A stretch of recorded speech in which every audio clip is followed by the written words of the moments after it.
Tanggal 24 September, hari ke-268.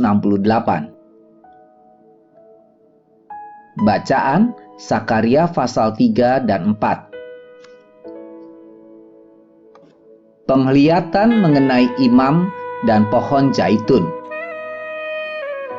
Garis besar. Dalam seri 8 bagiannya yang berjudul Visi untuk Revitalisasi Bangsa, Sakaria menggunakan berbagai macam simbol dan tanda untuk menggambarkan masa depan rakyatnya. Tema-tema tertentu muncul berulang-ulang, seperti kebutuhan untuk pembersihan, kepastian penghakiman, kedaulatan Allah atas umat yang berdosa. Seperti kandil di ruang yang gelap, Israel akan memancarkan cahaya ke dunia yang gelap. Bukan dengan keperkasaan dan bukan dengan kekuatan, melainkan dengan Rohku, firman Tuhan semesta alam. Sakaria pasal 4 ayat 6. Renungan harian. Menjadi seorang Kristen digambarkan seperti berjalan menuju ke daerah yang tidak dikenal dan mendarat di batu karang. Ada banyak hal tentang Alkitab yang tidak mungkin sepenuhnya Anda pahami. Anda mungkin memiliki banyak pertanyaan tentang poin-poin teologi tertentu. Tetapi masalah yang sangat penting yang harus Anda hadapi adalah apakah keberadaan Yesus Kristus adalah seperti yang Ia akui sendiri.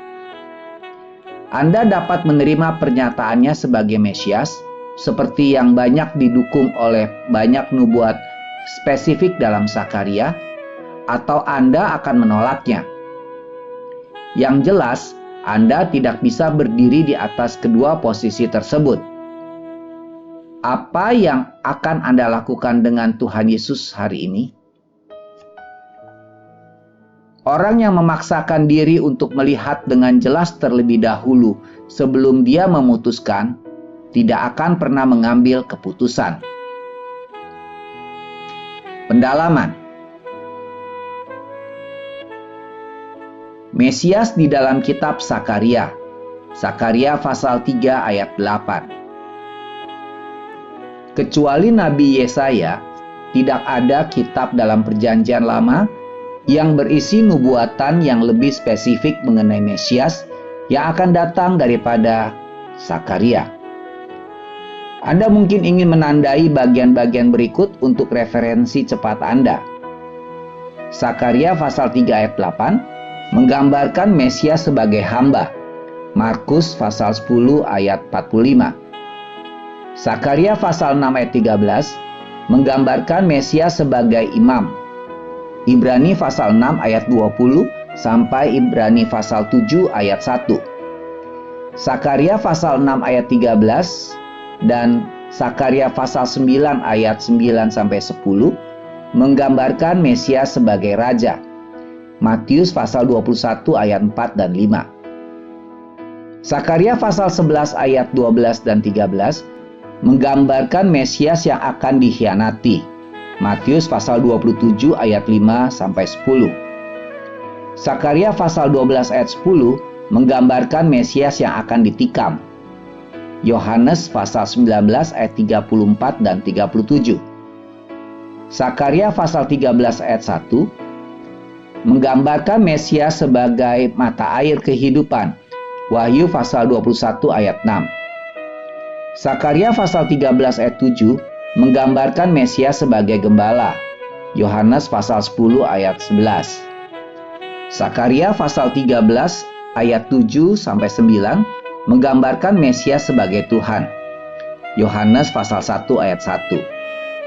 Sakaria pasal 14 ayat 9 menggambarkan Mesias sebagai raja di atas segala raja. Wahyu pasal 11 ayat 15. Nubuatan keimaman. Sakaria pasal 4 ayat 9. Sakaria yang merupakan keturunan Ido, Sakaria pasal 1 ayat 1 dan 7, lebih dari seorang nabi. Dia juga seorang imam. lihat Nehemia pasal 12 ayat 1-16, khususnya pada Sakaria pasal 12 ayat 4 dan 16. Hal ini mungkin menjelaskan mengenai referensi yang sering ia gunakan mengenai bait suci dalam penglihatan dan khotbahnya. Sakaria pasal 4 ayat 9. Amin. Tuhan Yesus memberkati.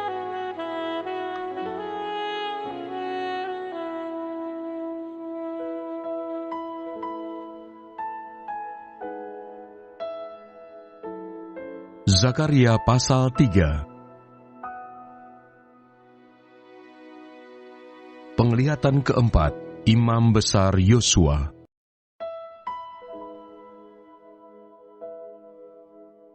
Kemudian ia memperlihatkan kepadaku, Imam Besar Yosua berdiri di hadapan malaikat Tuhan, sedang iblis berdiri di sebelah kanannya untuk mendakwa dia. Lalu berkatalah malaikat Tuhan kepada iblis itu, Tuhan kiranya menghardik engkau, hai iblis. Tuhan yang memilih Yerusalem, kiranya menghardik engkau. Bukankah dia ini puntung yang telah ditarik dari api? Adapun Yosua mengenakan pakaian yang kotor, waktu dia berdiri di hadapan malaikat itu, yang memberikan perintah kepada orang-orang yang melayaninya, tanggalkanlah pakaian yang kotor itu daripadanya.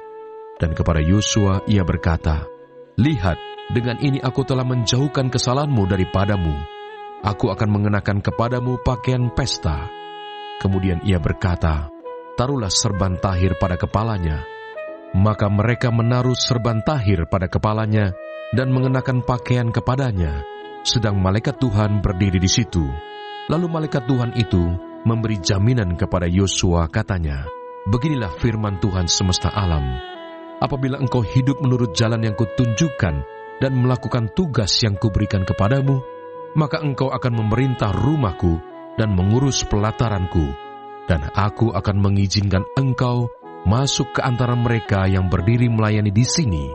Dengarkanlah, hai Imam Besar Yosua, engkau dan teman-temanmu yang duduk di hadapanmu, sungguh kamu merupakan suatu lambang. Sebab sesungguhnya aku akan mendatangkan hambaku, yakni Sang Tunas. Sebab sesungguhnya permata yang telah kuserahkan kepada Yosua, satu permata yang bermata 7, sesungguhnya aku akan mengukirkan ukiran di atasnya. Demikianlah firman Tuhan semesta alam, dan aku akan menghapuskan kesalahan negeri ini dalam 1 hari saja. Pada hari itu, demikianlah firman Tuhan semesta alam, setiap orang daripadamu akan mengundang temannya duduk di bawah pohon anggur dan di bawah pohon ara. Zakaria pasal 4. Penglihatan kelima, kandil emas yang berhiaskan 2 pohon zaitun. Datanglah kembali malaikat yang berbicara dengan aku itu, lalu dibangunkannyalah aku seperti seorang yang dibangunkan dari tidurnya. Maka berkatalah ia kepadaku, apa yang engkau lihat? Jawabku, aku melihat tampak sebuah kandil dari emas seluruhnya, dan tempat minyaknya di bagian atasnya. Kandil itu ada 7 pelitanya, dan ada 7 corot pada masing-masing pelita yang ada di bagian atasnya itu. Dan pohon zaitun ada terukir padanya, 1 di sebelah kanan tempat minyak itu, dan 1 di sebelah kirinya. Lalu berbicaralah aku, kataku kepada malaikat yang berbicara dengan aku itu, apakah arti semuanya ini, tuanku? Maka berbicaralah malaikat yang berbicara dengan aku itu, katanya kepadaku, tidakkah engkau tahu apa arti semuanya ini? Jawabku, tidak, tuanku. Maka berbicaralah ia, katanya, inilah firman Tuhan kepada Zerubabel bunyinya, bukan dengan keperkasaan dan bukan dengan kekuatan, melainkan dengan rohku, firman Tuhan semesta alam. Siapakah engkau, gunung yang besar? Di depan Zerubabel, engkau menjadi tanah rata. Ia akan mengangkat batu utama, sedang orang bersorak, bagus, bagus sekali batu itu. Kemudian datanglah firman Tuhan kepadaku demikian, tangan Zerubabel telah meletakkan dasar rumah ini, dan tangannya juga akan menyelesaikannya. Maka kamu akan mengetahui bahwa Tuhan semesta alam yang mengutus aku kepadamu. Sebab siapa yang memandang hina hari peristiwa-peristiwa yang kecil, mereka akan bersukaria melihat batu pilihan di tangan Zerubabel. Yang 7 ini adalah mata Tuhan, yang menjelajah seluruh bumi. Lalu berbicaralah aku kepadanya, apakah arti kedua pohon zaitun yang di sebelah kanan dan di sebelah kiri kandil ini? Untuk kedua kalinya berbicaralah aku kepadanya, apakah arti kedua dahan pohon zaitun yang di samping kedua pipa emas yang menyalurkan cairan emas dari atasnya itu? Ia menjawab aku, tidakkah engkau tahu apa arti semuanya ini? Jawabku, tidak tuanku. Lalu ia berkata, inilah kedua orang yang diurapi yang berdiri di dekat Tuhan seluruh bumi.